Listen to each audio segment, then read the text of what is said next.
You've been stuck in a problem, right? That feeling when no matter how hard you try, you can't find a way out. It's frustrating, exhausting, and honestly, it makes you question your abilities. But what if I told you that the answer isn't just working harder? What if the key to solving your toughest problems lies in something far simpler and a whole lot more powerful? Ideas. Yep, that's right. Ideas. The same things we often overlook, dismiss, or let slip away. In this video, I'm going to show you how ideas aren't just abstract thoughts. They're tools. Tools that, when used right, can change everything. Stick around, because I'm about to break down how to turn your thoughts into real solutions. And trust me, this will change how you approach every challenge. Keep watching, because what you're about to learn might just flip the way you think about problem solving on its head. Number 1. Disruptive deconstruction. You know how it goes. You're stuck on a problem, whether it's a work challenge, a personal issue, or even something in your everyday routine, and all the typical solutions you've tried just aren't cutting it. So you dig deeper, but somehow you're still circling the same old ideas. It's frustrating, right?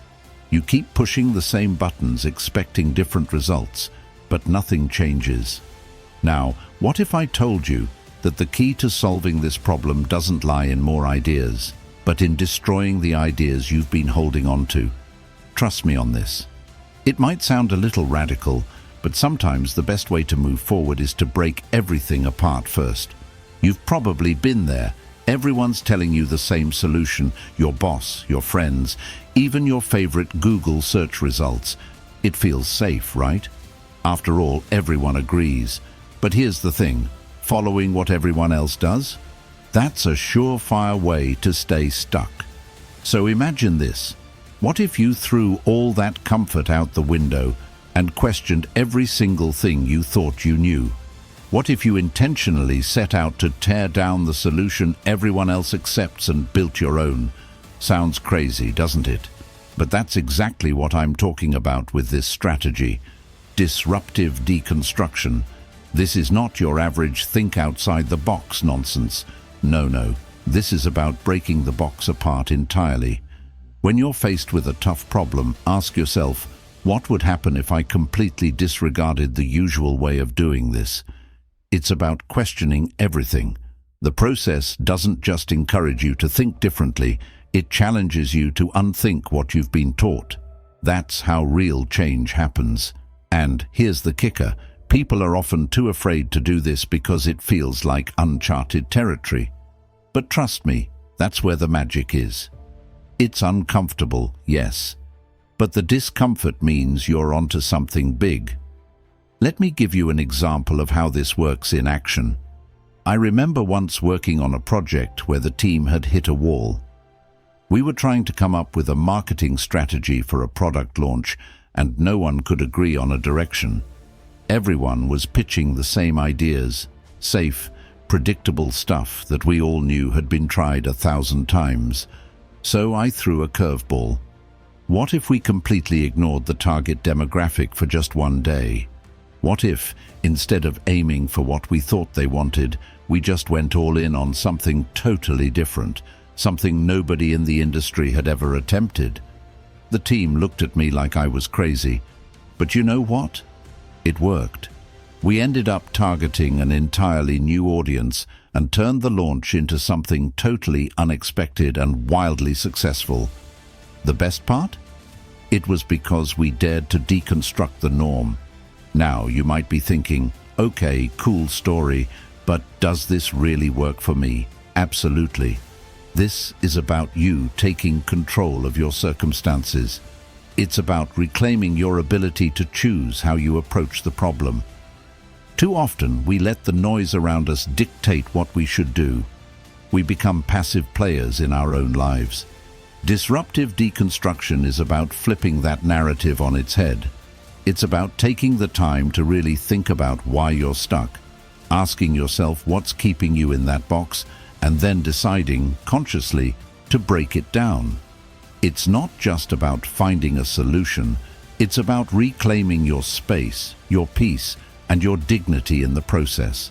So, the next time you find yourself hitting the same wall, take a step back, question everything, disrupt the usual, and get comfortable with discomfort. Because at the end of the day, breaking down what's familiar is often the key to building something truly extraordinary. You've got this. Your next breakthrough is just waiting for you to tear down those walls and start over. Number 2, brainstorming without boundaries. Let's be honest for a second. The moment you hear brainstorming session, your mind probably goes straight to the typical boring roundtable where everyone nods and agrees on the same old ideas, right? Now, picture this. What if I told you that the key to unlocking true creativity isn't in following the rules, but in throwing those rules completely out the window? Yes, trust me on this. Sometimes the best ideas come from the most ridiculous, outlandish suggestions. In fact, the wilder the idea, the more valuable it can be. So, are you ready to brainstorm without boundaries? Let's dig into it. You know the type. Those meetings where everyone's trying to play it safe, where nobody wants to speak up for fear of sounding silly, or worse, when someone finally pitches something new, only to be shut down because it doesn't align with the norm. Ugh, we've all been there, but here's the thing, that's exactly why you're stuck in the same old cycles. When you're only working within the boundaries of what's been done before, you're limiting yourself to the past. What if, instead, you just let your imagination run wild and let every idea have a chance, no matter how crazy it sounds? I promise you, this will change the game. It's called brainstorming without boundaries, and it's one of the best ways to push yourself to think beyond the obvious. Here's how it works. Gather your group, your team, or just yourself if you're flying solo, and tell everyone up front. No idea is too ridiculous. That's right. No idea is too far out. No suggestion too bizarre. In this method, there are no wrong answers. The goal isn't to immediately find the best idea, but to throw out as many as possible without fear of judgment. Why does this work? Well, psychologically, when you remove the fear of being wrong, people are more likely to take risks and think creatively. Plus, even the wildest ideas often spark the right ideas. So yes, even if someone says, "What if we solved the problem by starting a circus?" That's still valuable, and here's why. It forces you to stretch the boundaries of what's possible. From that circus idea, you might find a new approach that's more grounded, but still fresh. I'll give you an example from my own life. A few months ago, I was working on a project where we had to develop a unique social media campaign. The client wanted something fresh, something that would stand out. So instead of diving straight into the typical what's trending research, I told my team, forget trends. Let's throw out everything we think we know and just start brainstorming ideas as wild as possible. At first, everyone hesitated, but soon enough, we were pitching ideas like, what if we hosted a live-streamed food fight? Or what if we gave away free puppies with every product purchased? Yeah, crazy, right? But guess what? That puppy idea turned into something huge, an interactive giveaway that got people talking and sharing. It wasn't about the puppies, obviously. It was about tapping into that wild, untamed creativity that we all tend to bottle up when we play by the rules. The thing is, when you break free from the traditional limits of brainstorming, you open up the possibility of uncovering ideas you never thought were possible. And more than that, you empower yourself and others to think bigger. It's about giving yourself the freedom to say, I don't need to play it safe, I don't need to follow what everyone else is doing, because that's where the real breakthroughs happen. You don't need to have all the answers right away, but you do need to be open to exploring the uncharted. This is your space, your creative piece, and reclaiming that for yourself is one of the most powerful things you can do. So next time you're faced with a problem, whether it's at work, at home, or even in your own head, try brainstorming without boundaries. Throw out all the restrictions, let your ideas get as wild as they want, and watch how the unexpected turns into something extraordinary. Your creativity is limitless when you stop holding yourself back. And remember, when you do this, you're not just solving a problem. You're building a mindset of strength, innovation, and self-respect. So go ahead. Let your imagination run wild. You've got this. Number 3, the reverse engineer. What if I told you the key to solving your problems isn't to focus on the solution, but to start by looking at what's already broken? Yes, that's right. Instead of trying to figure out how to fix things, why not figure out how they went wrong in the first place? Sounds counterintuitive, doesn't it? But trust me on this. Reverse engineering the problem might be the secret to unlocking a solution you've been missing all along. Now, before you dismiss it, let's dive into how this approach works and why it can actually be a game changer. We've all been there, staring at a problem that seems impossible to fix. It's the kind of issue that has you going in circles, trying solution after solution, only to realize you're still stuck. You know the feeling, frustration mounting, and nothing seems to work. Whether it's a project at work, a personal challenge, or something else entirely, you can almost feel the weight of the problem bearing down on you. It's easy to get overwhelmed, right? And yet in all this chaos, we rarely stop to ask ourselves, what went wrong to begin with? What if we could reverse that thinking and start by dissecting the issue backwards, step by step? Here's the twist. The reverse engineer strategy turns the usual problem-solving process upside down. Instead of running at the problem headfirst with a solution in mind, you take a moment to ask a simple yet powerful question. What would have to go wrong for this problem to even exist? It's a radical approach, but think about it. By tracing the issue back to its root cause, you start to see things you would have never noticed before. You start to understand the layers that make the problem bigger than it first appeared, which means you can solve it from a deeper, more insightful place. Sounds powerful, doesn't it? I'll give you a real-life example from my own work. A few months ago, I was working on a video project that wasn't coming together the way I had hoped. No matter how much editing I did, it just didn't feel right. At first, I thought maybe I wasn't being creative enough, or the footage wasn't good enough. But then I stopped myself and asked, what would have to go wrong for this project to not be working? I realized that the issue wasn't with the footage or my editing, it was with the concept I started with. The whole foundation of the video was flawed. I had been focusing on making the footage work, instead of realizing that I needed to rebuild the entire creative concept. So I went back, rethought the original idea, and restructured the entire project. It wasn't easy, but once I figured out where the problem started, the solution became clear, and the video turned out way better than I could have imagined. Now, imagine applying that same approach to your own life. It's not just about solving the problem you see right in front of you, it's about understanding why that problem exists in the first place. Maybe it's a habit you're trying to break, a work project that's falling flat, or even a personal relationship that feels strained. Instead of forcing a quick fix, try reversing the process. Think about what led you here. When you do that, you regain control over the situation. You stop reacting and start proactively solving the root cause, which is way more empowering. This isn't just about solving problems, it's about reclaiming your mental space.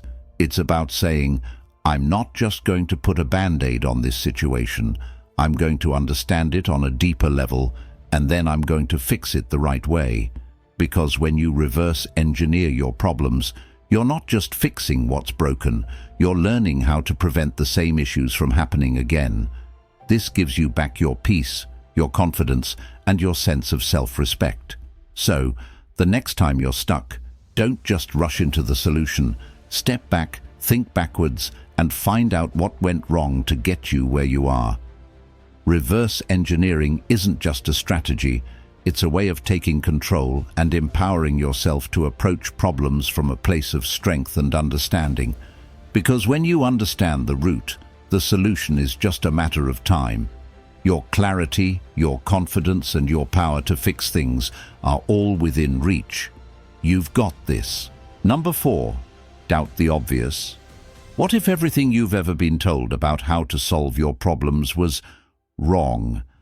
I'm talking about all the conventional wisdom, all the do this, do that advice that everyone seems to swear by. Now, before you roll your eyes and think I'm just being contrary, hear me out. What if the real breakthroughs happen when we stop trusting the obvious answers and start doubting them instead? Yes, you read that right. Sometimes, the key to solving a problem lies in questioning everything you think you already know. You know the type, the situations where you're told, just follow the formula, or it's simple really. But have you ever followed the formula and felt like it didn't quite fit? Maybe you're trying to fix an issue at work, or even something in your personal life, and the advice you're getting feels like it's missing something. You follow the steps, and yet you're still stuck. I mean, it's frustrating, right? When you're doing everything right and still getting nowhere. But what if you're not the one who's wrong? Maybe it's the advice that needs to be questioned. That's where the idea of doubting the obvious comes in. It's a mindset shift, really. Instead of taking things at face value, you start asking the uncomfortable questions. You ask yourself, what's the flaw in this approach? What's being overlooked? What's missing? Doubting the obvious isn't about being rebellious just for the sake of it. It's about being critically aware. It's about peeling back layers and asking yourself, why do we all accept this solution as the right one? When you start questioning the conventional wisdom, you'll often uncover insights that no one else is seeing. Sounds pretty powerful, right? Let me give you an example from my own experience. A while back, I was working on a video project that had a very specific formula to follow. Everyone in the office was telling me, just do this, it'll work. And you know what? I followed the formula, but it didn't feel right. Something was off. Instead of just accepting the advice, I asked myself, what am I not seeing here? I realized that the formula only worked in theory, but it didn't account for the real-world context I was dealing with. By doubting that obvious solution, I was able to create a new, more effective approach that I could actually apply. The end result? A video that worked way better than expected. If I hadn't questioned the obvious, I would have been stuck with a product I wasn't happy with. Now I know what you might be thinking, but isn't doubt a bad thing? Doesn't it make things more complicated? Yes, I get that. Doubt can feel uncomfortable, and it can even feel like you're going against the grain. But here's the thing, doubt isn't about rejecting everything. It's about curiosity. It's about asking the right questions, pushing yourself to think beyond the surface, and testing the limits of what you already know. You don't need to have all the answers. You just need to ask better questions. When you do that, you'll find solutions that feel more authentic and satisfying. This approach isn't just about being smarter, it's about reclaiming your autonomy. It's about saying, I'm not just going to follow the herd because that's what everyone else is doing. I'm going to find my own way, even if it's uncomfortable at first. Doubting the obvious isn't a sign of weakness or insecurity, it's a sign of confidence. It's about trusting your intuition enough to say, I know there's a better way and I'm going to find it. So next time you're faced with advice that everyone swears by, don't take it at face value. Ask the hard questions. Dig deeper. When you doubt the obvious, you open yourself up to a whole new world of possibilities. Possibilities that could lead you to the real solutions, the ones that are uniquely yours. Because sometimes, the most powerful thing you can do is question what everyone else believes to be true. Trust me on this. Your breakthrough is waiting on the other side of doubt. Number 5. Embrace the failures. What if I told you that your biggest failures could be your greatest strengths? I know. You've probably heard all the failures are lessons stuff before, and you might be thinking, yeah, sure, but it still stings. And trust me, I get it. Failing is uncomfortable, it's messy, and let's face it, it's not exactly fun. But what if you could embrace those moments and actually use them to fuel your next success? Now, you might be wondering, isn't that just wishful thinking? But hear me out. We've all been there. Those moments when you try something, you give it your all, and it still falls apart. Maybe you poured hours into a project that ended up a disaster, or maybe you put your heart into something and it got rejected. And when it happens, what's the first thing we do? We want to hide. We want to pretend it didn't happen. But what if the real opportunity lies in facing those failures head-on instead of running from them? I'm talking about fully embracing the fact that you failed, acknowledging it, and even laughing at yourself. There's power in that. Here's the twist. By embracing failures, you actually give yourself permission to grow. I mean, think about it. When you try something and fail, you've learned something you didn't know before. That's progress. And here's the psychological trick. The more you embrace those failures, the less fear they have over you. They stop being this big, scary thing that holds you back, and instead become stepping stones that push you forward. It's all about shifting the way you see failure, from an obstacle to a learning opportunity. And trust me, it's incredibly freeing once you make that shift.